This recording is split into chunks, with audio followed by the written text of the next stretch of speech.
Other participants at the business report also expressed their gratitude and contributed in the discussions stemming from the African Forum Business Report 2013. It should be noted that this report is the first of its kind to be presented to the Scottish Government at the Scottish Parliament by a Scotland-based African community organisation. I think there's a lot that can be done for Scottish companies to work in a more in-depth fashion, as almost offshore oil and gas. The big exhibition in Aberdeen has its own full Nigerian delegation there, and I think in certain sectors there's so much success that we must be able to look to other areas of the Scottish business sector that could work closely and also want to contribute to the development of our different states.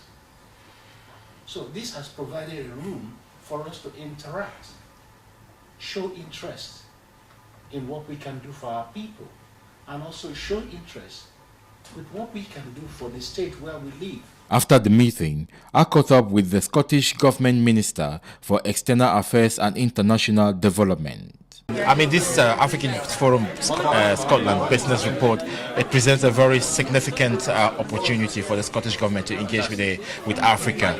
Now, following what has been discussed so far, what's your general feelings of how, of the African community in Scotland? You know, this is a great report. I've had a glance through it, but I'm looking forward to reading the report in full.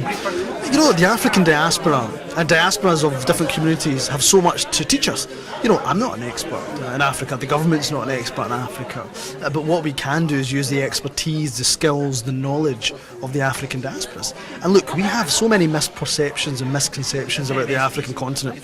You know, we don't understand that actually in terms of economic growth, the potential, mining potential, the educational potential, the potential in terms of various natural resource is there to help us collaborate closer, both Scotland and the African continent. So this report is going to be fundamental in shaping our policy on how we do that. So the Scottish Government, for example, through our trade and investment arm, SDI, hopefully we'll be ready to open up our first African office later on at the end of this year.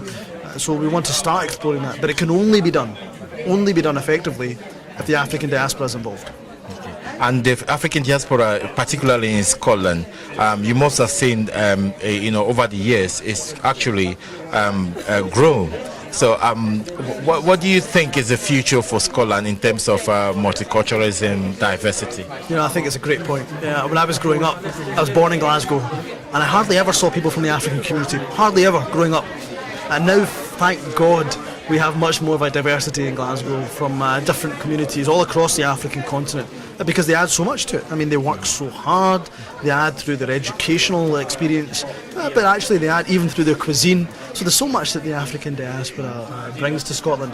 The challenge and the opportunity is that we start to pull them in regards to policy development, whether that's international development, whether that's aid, whether that's trade and investment. We work hand in glove with the African diaspora to do that. So I mean, it says a lot about Glasgow that we've become much more multicultural. It says a lot about Scotland, but if we want to get the effectiveness and the opportunity, we have to bring them in to the debate, and hosting the African Forum of Scotland here in the Scottish Parliament is a good first step, but only a first step. Only a first step. You mentioned about trade there as well. I was just wondering, do you Africa now? I mean, the present economic situation, Africa presents a very unique opportunity in terms of investors. What would be your message for Scottish investors who are looking for opportunities? Well, absolutely, it's a great question, and I think for those businesses that are interested, come speak to Scottish Development International. They are our trade and investment arm, and as I say, they're already looking at the opportunities that the African continent can bring. But just explore it, have an open mind. That's probably my number one message. Have an open mind. Don't believe everything you read about the African continent or everything you hear about the African continent. Have an open mind.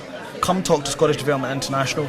Come talk to the Scottish Government. We can bring in, request various African High Commissioners to come up to Scotland to come give presentations, to speak about their countries and give the true picture of the opportunity that lies in Africa. But the main thing is people and businesses must have an open mind.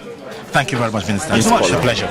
I think today's event in the Scottish Parliament is fundamentally important because it shows the confidence Scotland's African communities have, not just in Glasgow, the area that I'm proud to represent, but right across Scotland. I don't think we should underestimate the progress that's been made with a number of African businesses that I know firsthand in Glasgow that are doing exceptionally well, but probably more importantly, the potential that many young African entrepreneurs and businessmen and women have to take the next step for their businesses. And I think as a member of the Scottish Parliament for Glasgow, that it's my responsibility to do all I can to assist these people take forward their businesses, because it's not just good for the young people, for their families, but it's good for Scotland and it's good for jobs, and that's what we should be doing, forging closer links with all of Scotland's communities, and our African diaspora is fundamental to that.